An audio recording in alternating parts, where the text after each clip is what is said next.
Hello, biology students. Today we're going to be talking in a very advanced way about the plant kingdom, about the types of plants and how they've changed over time, thinking about the evolutionary history of plants and how they're related and how they're different. Okay, let's jump in. So there are about 4 major groups of plants: the mosses, the ferns, the cone-bearing plants, and the flowering-bearing plants. There are a lot of almost freaky, scary big words here, but you can just remember them with their normal words for the most part. And in IB biology, you would learn these more detailed ones. If you can learn them now, great. If not, that's fine. What I want you to notice here is there is a good number of species in these earlier plants, but most of our common species we think about today are flowering plants, and they are the majority of plants. So let's get started. And as we can see this cladogram here. We can see the great ancestor of plants was this protist and algae, right? And then we're going to start with the first type, mosses. Right, so what is it about mosses, also called bryophytes? All right, they like to live in dark, moist areas. That's why we usually see them in rainforests or in forests in general. Right? The reason why they like the moisture is they don't have vascular tissue. They don't have xylem or phloem to move water or nutrients. And that's why they don't grow very tall. They must be short because they don't have a good system like our blood system that allows us to be big and send nutrients and water throughout our bodies. They don't have that. So they are very, very small.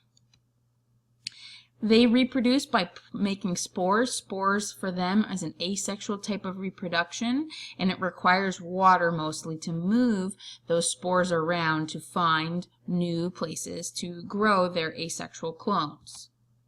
Right? So when we think about mosses, we normally see them as like big, almost like green carpets out there, right? Ferns are next. Ferns are a little bit bigger than mosses. Remember, moss is so small.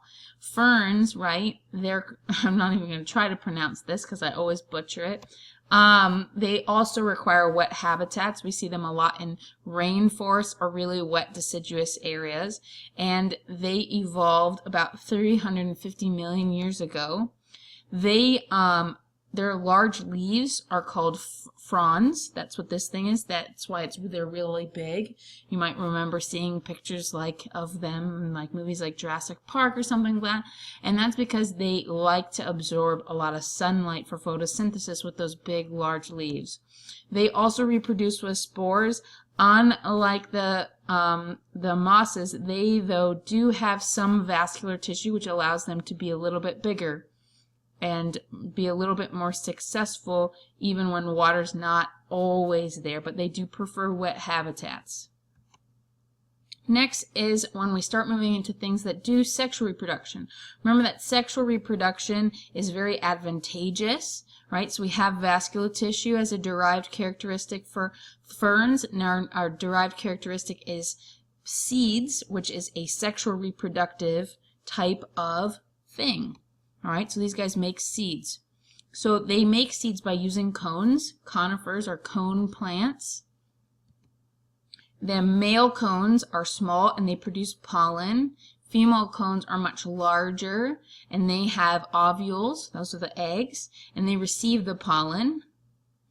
The pollen fertilizes the egg or ovule inside the female cone to form seeds. So bet you didn't realize that there were different types of cones, some male cones, some female cones, and they send out pollen to go find the female ones and fertilize them. Pretty bizarre, right? So to help us visualize, here's our male small cone. Here's our female bigger cone. These ones send out pollen, and here we have the female cone where it gets fertilized and forms seeds from this one. So that's sexual reproduction, making haploids, making gametes, and they will fertilize to make a new type of genetically diverse organism, right? Same species, but a new one that hadn't existed before. So very, very successful. There's not many of these in our area because on our area, the new derived characteristic or adaptation of flowers, all right, is very successful. So the flowers, right, are related to fruits, ovaries, and seeds. A flower has many parts. All right, when we think about flowering plants, here's some examples. You can jot down one or two. But most things that we normally think about, they're flowering plants, for real. Most of the things we eat, etc. Right, there's male parts, there's female parts, and we're going to talk about all those parts, okay? So let's go through it. So really, flowers is a specialized structure all about sexual reproduction. And it's going to have sepals, okay? That's these little green parts down here that look like tiny little funky leaves. And they will protect the flower bud before the flower's out. Now we have petals, which are modified leaves as well. They're leaf-like, but they're very colorful to attract pollinators, and that's really their big job. Stamens are the male reproductive part, okay? They will have pollen on them, which is plant sperm, all right? The stamen includes two major components, a filament, which is kind of the stem structure, and the anther, which is the actual part that has the pollen on it. A pistil is the female part, and it has a couple different components as well. Okay, the female part has the following stuff on it. All right, the stigma, which usually has a sticky end to it, hoping to catch pollen. The style, which the pollen will move down to. And eventually the ovary, which has the eggs, each individually, and hopefully there's enough pollen that comes down here that will fertilize each of these individual eggs. Pretty amazing, right? So again, male and female reproductive structures making haploid gametes. If it's sexual reproduction, it's coming from a different plant. The pollen will move from one flower to another one, attaching to the female part and fertilizing. Pretty cool. So again, with especially flowering plants, a lot of this is all about pollination, this reproductive stuff. Pollination refers to the movement of pollen from the anthers to the stigma. That's the male pollen part to the female part where that sticky part. All right, and really, some flowers can do self-pollination, meaning the pollen's coming from its own flowers. Or there can be cross-pollination, which is better genetically because it's different flowers. So, again, which one has greater genetic variation? When it's different flowers. That's better sexual reproduction. Self-pollination is really more likely to make almost clone-like things, but not quite clones. Remember that pollen can be carried by wind or by animals. Pollen is microscopic, and we have a lot of really cool adaptations that plants have to get the pollen to move through wind. All right, this is mainly something that cone plants do, wind, but we see this with our dandelions. We blow them to disperse them. It's pretty cheap for the plant, doesn't take a lot of energy. Lots of pollen, easy to disperse, but it's only pure luck if it really falls somewhere. Animal dispersal would be from pollinators grabbing it, like bees or bats or birds that will actually grab it. It's expensive because you have to actually attract these things through colors or nice smells or from sweet nectar. But these guys have specific destinations to other flowers, so it's really sometimes a worthwhile adaptation, but it takes a lot. So a lot of this is all about fertilization, getting the egg and the sperm together, all right? And this is all about the pollen landing on the stigma where it will eventually begin to move to the ovary, which has the eggs or the ovules. So when pollen finds the right egg, it'll fertilize it, forming a seed. After fertilization, these eggs become seeds, right? That's what we call them. And the ovary, the part surrounding them, becomes fruit. And a lot of these we eat. So our fruit that we eat is actually after these seeds in there have become pollinated.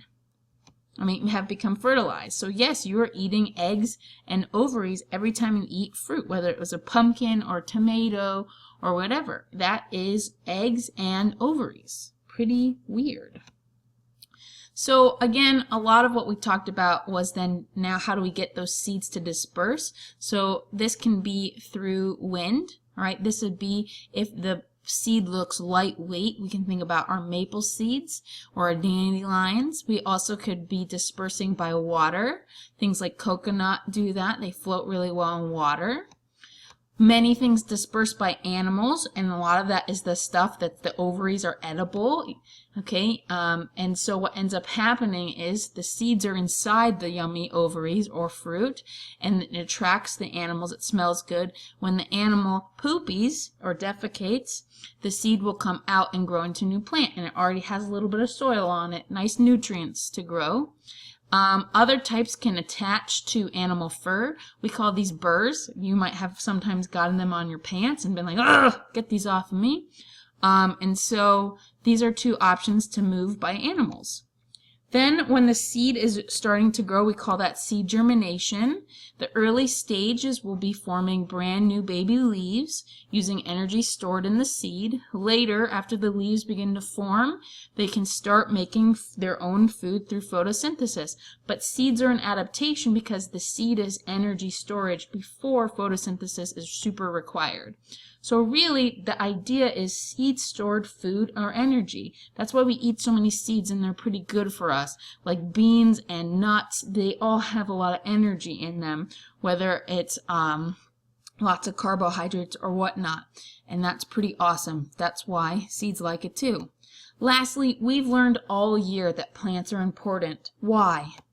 Well, we know they make oxygen for the whole planet through photosynthesis. We've been talking about how we eat lots of different types of them, whether it's the seeds or whatnot, because it stores energy. We use plants for medicine. Things like aspirin and stuff and anti-cancer drugs, those are coming from plants. And lots of other resources. Like we make our fuel out of them, and furniture and clothing and musical instruments and our homes. Plants are pretty important, hence why we just spent a lot of time talking about them, and we better make sure that they do a pretty good job continuing to function. Wonderful job, guys.